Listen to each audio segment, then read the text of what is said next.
ایک شخص تھا، وہ بڑھاپے کی عمر میں پہنچا، بیمار ہوا۔ اب اس کے بیٹے تھے 4۔ کتنے بیٹے تھے؟ 4۔ ایک بیٹا بڑا فرما بردار تھا، کچھ صرف حاجی نمازی ہوتے ہیں اور کچھ ایسے ہوتے ہیں جو حاجی نمازی بھی ہوتے ہیں اور والدین کے فرما بردار بھی ہوتے ہیں۔ اب وہ بڑا والدین کا فرما بردار تھا، والد بڑھاپے کی عمر میں ہے اور بیمار ہے۔ بیٹا اپنے بھائیوں سے کہنے لگا، میرے بھائیوں ایک بات ہے، ہم میں سے جو بندہ اپنے والد کی خدمت کرے گا، اس کا خیال رکھے گا، اس کا خیال رکھنے کی ذمہ داری اٹھائے گا، اس کو والد کی وراثت میں سے حصہ نہیں ملے گا۔ اب دیکھنے میں تو سودا بڑا مہنگا تھا، لیکن اس کی حقیقت کو وہی جان سکتا ہے جو والدین کا ادب کرتا ہے، اللہ اس کو برکت عطا فرماتا ہے۔ اس نے کہا جو خدمت کرے گا اس کو وراثت میں سے حصہ نہیں ملے گا۔ بھائی پریشان ہو گئے، انہوں نے کہا ہمیں خدمت کر کے کیا ملے گا؟ کچھ اگر ہم مال لے لیں گے، وراثت لیں گے، ہمارا گزارا اچھا ہو جائے گا۔ اس نے کہا ٹھیک ہے، تم پھر خدمت کرو، وراثت میں سے کچھ نہیں ملے گا۔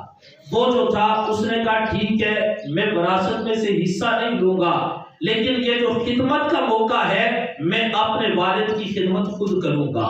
اس نے اپنے والد کی خدمت کرنا شروع کر دی۔ والد کا وصال ہوا، باقی 3 بھائی انہوں نے وراثت میں سے حصہ لے لیا، اس کو کچھ بھی نہ ملا۔ کچھ دن گزرے، رات کو سویا، خواب میں دیکھتا ہے ایک بندے نے بلایا، کہا میرے پاس آؤ، فلاں مقام پر 100 دینار ہیں، وہ تم لے جاؤ، جا کر تم ان کو استعمال کر لو۔ کہتا میں نے خواب میں یہ سوال کیا، کیا ان میں برکت ہے؟ وہ خواب میں بتانے لگا اس میں برکت نہیں ہے۔ صبح اٹھ کر بیوی کو خواب سنایا، بیوی کہنے لگی جاؤ جا کر لے آؤ۔ مشورہ جو کیا تو بعض مشورے ہوتے ہیں جلد بازی والے، بعض ہوتے ہیں سوچ سمجھ کر۔ جب کوئی مشورہ مانگے تو جلد بازی میں مشورہ نہ دو، بلکہ سوچ سمجھ کر مشورہ دیا کرو، کیونکہ مشورہ لینا سنت ہے اور مشورہ امانت ہے، اس امانت میں خیانت نہ کیا کرو۔ بیوی نے کہا چلے جاؤ، وہ شخص نہ گیا۔ پھر سویا، پھر خواب آئی کہ فلاں جگہ پر آؤ، 30 دینار ہیں، لے جاؤ۔ کہا برکت ہے؟ کہا برکت نہیں ہے۔ اس نے کہا میں لینے نہیں جاؤں گا۔ پھر آخر بات کو مختصر کرتے ہوئے پھر خواب آئی، 10 دینار ہے فلاں جگہ پر، آ کر لے جاؤ، جا کر استعمال کر لو۔ اس نے پھر اس سے انکار کر دیا۔ بیوی نے کہا چلے جاؤ، بار بار موقع مل رہا ہے۔ اس نے کہا میں نے مال کو کیا کرنا، مجھے وہ مال چاہیے جس مال میں اللہ مجھے برکت عطا فرمائے۔ کاش ہماری بھی یہ سوچ بن جائے، ہم گرتے ہیں زیادہ پر جو زیادہ ہوتا ہے برکت سے خالی ہوتا ہے، اللہ سے مانگا کرو یا الہی تھوڑا دے، پر اس تھوڑے کے اندر تو برکت عطا فرما دے۔ اب کہتے ہیں پھر سویا، خواب آئی، کیا دیکھا؟ خواب میں کہا گیا 1 دینار ہے، جا کر لے آؤ۔ پوچھا کیا اس میں برکت ہے؟ کہا ہاں دینار 1 ہے، لیکن اس میں اللہ نے برکت کو رکھ دیا۔ اب وہ شخص دوسرے دن اٹھ کر گیا، لے کر آیا، بازار میں گیا، مچھلی فروخت ہو رہی تھی، پرانے وقتوں کی بات ہے۔ 2 مچھلیاں اس نے خرید کر گھر میں لایا۔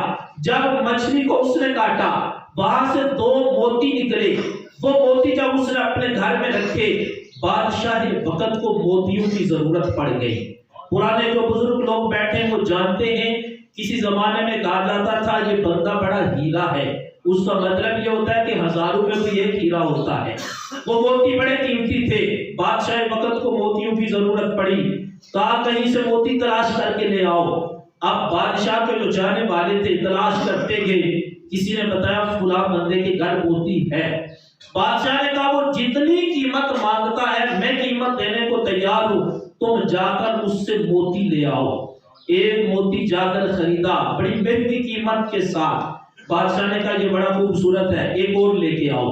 اب اس نے دونوں جو موتی تھے وہ فروخت کر دیے، وہ فروخت کر کے پیسے پاس رکھے، اللہ نے اس میں سے اس بندے کو برکت عطا فرما دی۔ اب وہ بندہ کہتا ہے جن بھائیوں کے پاس تھی وراثت، انہوں نے مال لیا تھا، انہوں نے سودا کیا تھا پر انہیں ہوا نقصان، میں نے کی تھی والد کی خدمت، والد کی خدمت کی وجہ سے اللہ تعالیٰ نے مجھے وسیع رزق عطا فرمایا۔ یہ برکت ہے کہ والدین کی اگر خدمت کی جائے، وقت میں تھوڑا مشکل ہوتا ہے حالات سے نمٹنا انسان کے لیے، لیکن اللہ تعالیٰ نے والدین کی خدمت میں بڑی برکت کو رکھا ہے۔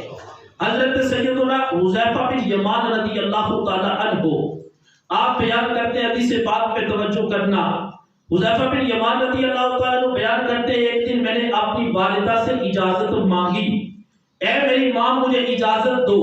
ماں نے کہا بیٹا کس بات کی اجازت؟ عرض کی امی جان اس بات کی اجازت دو میں اللہ کے رسول علیہ السلام کی خدمت میں حاضر ہوں اور جا کر حضور سے یہ عرض کروں یا رسول اللہ میرے لیے بھی دعا فرمائے، میری والدہ کے لیے بھی دعا فرمائے۔ حذیفہ بن یمان رضی اللہ تعالیٰ عنہ کہتے ہیں میں نے وہاں سے اجازت لی، حضور علیہ السلام کی خدمت میں حاضر ہوا۔ اب دیکھو میرے نبی علیہ السلام نے سوال ایک ہوتا ہے، حضور بے شمار جواب عطا فرما دیتے ہیں، حدیث ایک ہے، اس میں حضور نے ان کے لیے دعا بھی کر دی، اور اسی حدیث پاک میں اللہ کے رسول نے سیدہ فاطمہ کی عظمت کو بھی بیان فرما دیا۔ اسی حدیث پاک میں اللہ کے رسول علیہ السلام نے امام حسن اور امام حسین کی عظمت کو بھی بیان فرما دیا۔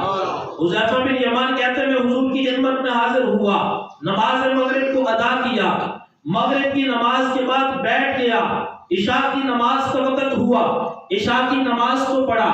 اللہ کے رسول علیہ السلام نماز پڑھانے کے بعد اپنے گھر کی جانب جانے لگے، میں حضور کے پیچھے پیچھے چل پڑا۔ میرے نبی علیہ السلام نے قدموں کی آواز سنی، اللہ کے رسول علیہ السلام نے یہ نہیں فرمایا کون؟ اللہ کے رسول علیہ السلام نے فرمایا حذیفہ تم ہو؟ کہتے ہیں میں نے عرض کی یا رسول اللہ آپ کا غلام حذیفہ ہے۔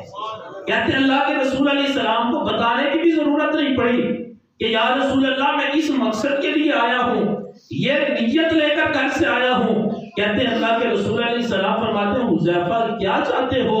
میں تمہارے لیے اور تمہاری ماں کے لیے اللہ سے دعا مانگوں، اللہ تمہاری بھی مغفرت فرمائے اور اللہ تمہاری والدہ کی بھی مغفرت فرمائے۔ اب کہتے ہیں اس کے بعد اللہ کے رسول علیہ السلام نے بڑے خوبصورت انداز میں فرمایا حذیفہ میں تمہیں ایک بات نہ بتاؤں، یہ جو رات ہے فرمایا اس رات میں ایک فرشتہ زمین پر اترا اور اس سے پہلے وہ کبھی زمین پر نہیں آیا، آج پہلی دفعہ وہ زمین پر آیا اور اس نے اللہ سے اس بات کی اجازت مانگی، اللہ نے اس کو اجازت دی، وہ زمین پر آیا اور اس نے آ کر مجھے یہ خوشخبری سنائی ہے محبوب میں آپ کو خوشخبری سنانے آیا ہوں، آپ کی بیٹی فاطمہ کو اللہ تعالیٰ نے جنتی عورتوں کی سرداری عطا فرمائی ہے۔ اب حذیفہ بن یمان رضی اللہ تعالیٰ عنہ کا انداز دیکھو، کہتے ہیں مجھے اللہ کے رسول علیہ السلام نے یہ فرمایا اے حذیفہ آج کی رات فرشتہ آیا بھی پہلی دفعہ، اور یہ فرشتہ بھی پہلی دفعہ زمین پر اترا ہے اور اللہ کا پیغام لے کر آیا ہے۔ ساتھ کیا کہتے ہیں دوسری حدیث میں نہیں، اسی حدیث پاک کے الفاظ ہیں، میرے محبوب فرماتے ہیں فرشتہ زمین پر آیا، اس نے آ کر مجھے یہ پیغام سنایا محبوب کائنات کے رب نے جنتی عورتوں کی سرداری آپ کی بیٹی فاطمہ کو عطا فرمائی ہے۔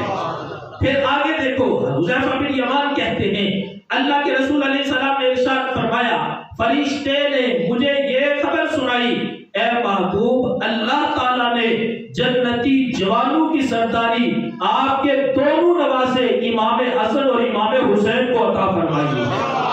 اب یہ شان اللہ نے میرے نبی کے گھر والوں کو عطا فرمائی ہے۔ اور دوسری حدیث پاک دوسرے مقام پر اللہ کے رسول علیہ السلام نے ایک مقام پر فرمایا حسن حسین جنتی جوانوں کے سردار ہیں، دوسرے مقام پر میرے نبی فرماتے ہیں ابو بکر و عمر جنتی بڑوں کی رب نے انہیں سرداری عطا فرمائی ہے۔ پتہ چلا جس کی بھی نسبت میرے نبی علیہ السلام سے ہو جاتی ہے کائنات کا رب اس کو اعلیٰ شان عطا فرما دیتا ہے۔ حضرت عثمان غنی کے دل میں ایک بات آئی کہ آج میں اللہ کے محبوب علیہ السلام کی دعوت کروں، کہتے میں حضور کی خدمت میں حاضر ہوا، محبوب میرا دل کرتا ہے آپ کی دعوت کروں۔ اللہ کے رسول علیہ السلام نے دعوت کو قبول فرما لیا۔ پتہ چلا کوئی غلام دعوت کرے تو دعوت کو ٹھکرانا نہیں چاہیے، غریبوں کی دعوت کو قبول کر لینا چاہیے۔ حضرت عثمان کہتے ہیں میں نے دعوت دی، حضور نے قبول کر لی۔ بات کو مختصر کرتے ہوئے کہتے جب حضور علیہ السلام میرے گھر میں تشریف لائے میں نے کیا کیا، حضور علیہ السلام کے قدموں کے پیچھے پیچھے ہو گیا۔ دیکھو یار وفاؤں کا انداز بھی کتنا پیارا ہے، صحابہ کی نگاہوں کا انداز بھی کتنا پیارا ہے، ادھر غلاموں کے مانگنے کا انداز پیارا ہے، ادھر میرے نبی کے نوازنے کا انداز بھی بڑا نرالا ہے۔ عثمان کہتے ہیں حضور علیہ السلام آئے، میں حضور علیہ السلام کے قدموں کے پیچھے پیچھے ہو گیا۔ پوچھا عثمان غنی اس کا سبب کیا ہے؟ کہا جتنے قدم چل کر میرے محبوب میرے گھر میں تشریف لائیں گے مجھے اس بات کی خوشی ہے، اور اس خوشی میں اتنے ہی غلاموں کو آزاد کر دوں گا۔ اب حضور علیہ السلام نے دعوت کھائی، عثمان غنی کی دعوت کو قبول کیا۔ جب حضرت عثمان غنی نے دعوت کی، اللہ کے رسول علیہ السلام جب گئے، عثمان غنی نے جتنے قدم چل کر حضور آئے تھے اتنے غلاموں کو خرید کر ان کو آپ نے آزاد کر دیا۔ مولا علی مشکل کشا شیر خدا رضی اللہ تعالی عنہ وہاں پر موجود تھے۔ اب صحابہ ایک دوسرے کی شانوں کا مقابلہ نہیں کرتے تھے، نیکیاں دیکھتے تھے، اس نے بڑی نیکی کی ہے، اللہ مجھے بھی توفیق عطا فرمائے میں اس سے بڑھ کر نیکی کا کام کروں۔ مولا علی وہاں پر بیٹھے یہ مناظر دیکھے، دل میں تڑپ پیدا ہوئی۔ آپ نے کہا کاش عثمان نے اتنا ثواب کمایا ہے، اللہ تعالیٰ مجھے بھی یہ اعزاز عطا فرما دے۔ مولا علی مشکل کشا شیر خدا رضی اللہ تعالیٰ عنہ اپنے گھر میں گئے، جا کر سیدہ کائنات سیدہ طیبہ طاہرہ زاہدہ عالمہ فاضلہ عابدہ راکعہ ساجدہ سیدہ فاطمہ رضی اللہ تعالیٰ عنہا آپ کو جا کر بتانے لگے اے فاطمہ آج میرے بھائی عثمان نے کیا کہا، آج میرے بھائی عثمان نے بڑا ثواب کمایا ہے۔ سیدہ نے کہا مولا علی کیا ثواب کمایا ہے؟ کہا انہوں نے حضور کی اس طرح دعوت کی ہے، اللہ کے محبوب نے ان کی دعوت کو قبول فرما لیا ہے۔ سیدہ کائنات کے دل میں تجسس آیا، تڑپ پیدا ہوئی، اے اللہ تو بڑا کریم ہے، مجھ پر بھی کرم فرما، میں بھی اپنے بابا کی دعوت اپنے گھر میں کروں تاکہ اس کی برکتیں اللہ مجھے بھی عطا فرما دے۔ سیدہ کائنات نے یہ نہیں کہا مالی طور پر حالات بڑے کمزور ہیں کچھ کر نہیں سکتی، آپ نے کہا مولا علی جاؤ سرکار کی بارگاہ میں، سرکار کو کہو حضور نظر کرم فرماؤ، سیدہ فاطمہ نے آپ کی دعوت کی ہے، آپ ان کی دعوت کو بھی قبول فرما دیں۔ اب سیدہ کائنات نے جب دعوت کی، اللہ کے رسول علیہ السلام نے اپنی بیٹی کی دعوت کو قبول فرما لیا۔ پھر میرے محبوب اکیلے نہیں آئے، اللہ کے رسول کو پتا تھا جو بلا رہی ہے کائنات کا رب اس کے ساتھ بڑا راضی ہے۔ اللہ کے رسول علیہ السلام نے صحابہ کو فرمایا صحابہ میں نے اکیلے نہیں جانا، فاطمہ نے دعوت کی ہے، مولا علی نے دعوت کی ہے، صحابہ تیار ہو جاؤ سارے چلتے ہیں، فاطمہ نے دعوت کی ہے، ہم نے دعوت کو قبول کیا ہے۔ صحابہ کو لے کر میرے محبوب مولا علی رضی اللہ تعالیٰ عنہ کے گھر میں آئے۔ سیدہ پاک نے پتہ کیا کیا، کسی کے گھر میں نہیں گئی کہ کوئی مدد کرے۔ میں کہتا ہوں میرے نبی کا خاندان مانگنے والا خاندان نہیں، عطا فرمانے والا خاندان ہے۔ نہ نبی نے مانگا، نہ مولا علی نے مانگا، نہ سیدہ فاطمہ نے مانگا، نہ امام حسن نے مانگا، نہ امام حسین رضی اللہ عنہم نے مانگا۔ اب سیدہ فاطمہ رضی اللہ تعالیٰ عنہ نے کیا کیا، ادھر دعوت کے لیے سارے آ کر بیٹھ گئے۔ سیدہ فاطمہ رضی اللہ تعالیٰ عنہ نے مصلی بچھایا، اپنے رب کی بارگاہ میں سجدہ ریز ہوئی، رب سے دعا کرنے لگی، مالک یہ میرا وجدان کہتا ہے، حدیث پاک کے الفاظ نہیں، سیدہ نے کہا ہوگا مالک تیرے نبی کی بیٹی ہوں، اے میرے رب مولا علی کی بیٹی ہوں، اے میرے رب حسن اور حسین کی ماں ہوں، تیری بندی ہوں، تجھ سے مانگ رہی ہوں، بلانا کام میرا تھا، یا اللہ میری عزت رکھنا یہ تیرا کام ہے۔ ادھر آپ نے دعا کی، ادھر آپ نے ہڈیاں چولہے پر رکھی، اللہ کے رسول علیہ السلام کی بارگاہ میں سوال کیا، بابا جان اپنے مبارک ہاتھوں سے تقسیم فرمائے۔ سارے صحابہ نے کھانا کھا لیا، کہتے ہیں جس طرح پہلے موجود تھا رب نے اسی طرح اس کھانے میں برکت کو نازل فرما دیا۔ اب صحابہ کا بھی تو پیار دیکھو نا، صحابہ نے یعنی کا کھانا اس طرح کا تھا، کہنے لگے محبوب کھانا بڑا لذیذ ہے، اور اس کھانے کا کمال پتہ کیا تھا؟ وہ کھانا ایسا کھانا تھا، لذیذ بھی تھا، خوشبودار بھی تھا، کہنے لگے محبوب کھانے سے خوشبو آتی ہے۔ میرے نبی نے فرمایا صحابہ تمہیں نہیں پتا اس کھانے کی شان کیا ہے؟ فرمایا فاطمہ نے دعا کی، اللہ نے اس کی دعا کو قبول فرما کر جنت سے ہمارے لیے کھانے کو بھیج دیا ہے۔ اب سیدہ فاطمہ کی دعا کا انداز دیکھو، پھر جب کھانا کھا چکے پھر دل میں تڑپ پیدا ہوئی، ادھر عثمان غنی نے ایک ایک غلام ایک ایک قدم پر آزاد کیا، مالک میرے اندر بھی تڑپ ہے، میرے اندر بھی آرزو ہے، تیرے نبی کے غلام آئے ہیں، مجھے بھی کوئی اعزاز عطا فرما۔ پھر آپ نے رب کی بارگاہ میں التجا کی، اے اللہ میرے پاس دینے کے لیے غلام تو نہیں ہیں، پر رب تجھ سے مانگ رہی ہوں، اے اللہ تو میرے باپا کے غلاموں کو جہنم سے آزادی عطا فرما۔ اب دیکھو میرے باپ علیہ السلام ادھر بیٹھے ہیں، صحابہ بھی بیٹھے ہیں، جبرائیل امین آئے، آ کر کہتے ہیں محبوب مبارک ہو، کائنات کا رب فرماتا ہے فاطمہ نے دعا کی، آپ نے اس کی دعا کو قبول فرما دیا، اے محبوب اس کی دعا کی برکت سے جتنے بھی افراد آئے ہیں ایک ایک قدم پر کائنات کے رب نے ایک ایک ہزار بندے کو جہنم سے آزادی عطا فرما دی۔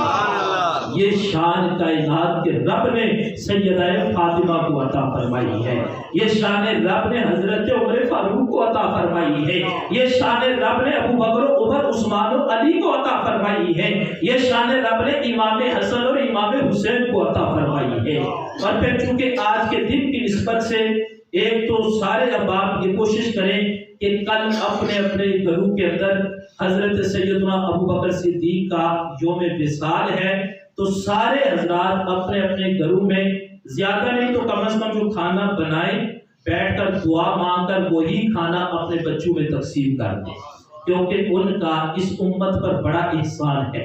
ابو بکر صدیق رضی اللہ تعالیٰ عنہ کی شان کے کیا کہنے، میرے اور آپ کے کریم محبوب علیہ السلام دروازے سے باہر آ رہے ہیں، میرے نبی کے ساتھ کون ہے؟ مولا علی۔ ساتھ کون ہے؟ مولا علی۔ اب میرے نبی ہیں، ساتھ مولا علی ہیں، اللہ کے رسول علیہ السلام نے سہارا لیا حضرت علی کا، حضرت علی اور میرے نبی دونوں باہر آ رہے ہیں، سامنے دیکھا تو ابو بکر و عمر دونوں کھڑے تھے۔ اللہ کے رسول علیہ السلام نے مولا علی سے فرمایا علی یہ کون ہیں؟ عرض کی محبوب ابو بکر اور عمر ہیں رضی اللہ عنہما۔ دیکھو میرے نبی کا سمجھانے کا انداز، میرے نبی کا اپنے یاروں کی شان کو بیان کرنے کا انداز، ساتھ ہی مولا علی۔ میرے نبی فرماتے ہیں علی یہ ابو بکر و عمر ہیں، علی تم ان سے پیار کرتے ہو؟ حضرت علی سے میرے نبی نے سوال کیا علی تم ابو بکر و عمر سے پیار کرتے ہو؟ عرض کی آقا میں تو پیار کرتا ہوں۔ میرے نبی نے فرمایا علی ابو بکر و عمر سے پیار کرو، اس کی برکت سے کائنات کا رب تمہیں جنت میں داخل فرما دے گا۔ یعنی یہ شان اللہ کے رسول علیہ السلام نے خود اپنی زبان مبارک سے بیان فرمائی۔ اور پھر میں کہتا ہوں کہ مولا علی کی سیرت کو اگر ہم پڑھیں، مولا علی کے فرامین کو پڑھیں، انہوں نے جو امت کو فکر دی، امت کو پیغام دیا کہ مولا علی رضی اللہ تعالیٰ عنہ کی زندگی سے یہ پیغام ملتا ہے کہ انہوں نے اپنی زندگی میں ہمیں ادب کا درس دیا ہے، انہوں نے اپنی زندگی میں ہمیں امن کا درس دیا ہے، انہوں نے اپنی زندگی میں ہمیں پیغام دیا ہے پیار کا، محبت کا، امن کا، کہ جب بھی مولا علی بولتے تھے تو ابو بکر عمر کی شان بیان کرتے تھے، حضرت عثمان کی شان بیان کرتے تھے، بلکہ یہاں تک حدیث پاک ذہن میں آئی کہ اللہ کے رسول علیہ السلام کے پیارے صحابی حضرت انس بن مالک اس کو روایت کرتے ہیں، کہتے ہیں ایک دن حضرت علی بیٹھے آپس میں باتیں کر رہے تھے، صحابہ کرام بھی موجود تھے، کسی نے سوال کر دیا اے علی ذرا آپ صحابہ کے بارے میں تو بتائیں۔ مولا علی فرماتے ہیں سارے صحابہ میرے دوست ہیں۔ کیا کہتے ہیں؟ سارے صحابہ میرے دوست ہیں۔ کہا علی ابو بکر صدیق کے بارے میں کچھ بتاؤ۔ مولا علی رضی اللہ تعالیٰ عنہ کہتے ہیں میں تمہیں ابو بکر کی شان کیا بتاؤں، رب نے انہیں بڑی شان عطا فرمائی ہے۔ یہ مولا علی رضی اللہ تعالیٰ عنہ کا انداز ہے۔ پھر حضرت ابو بکر صدیق کا انداز کیا تھا؟ آپ نے امت کو کیا پیغام دیا؟ ابو بکر صدیق کا فرمان سنو، اپنے ایمان کو تازہ کرو۔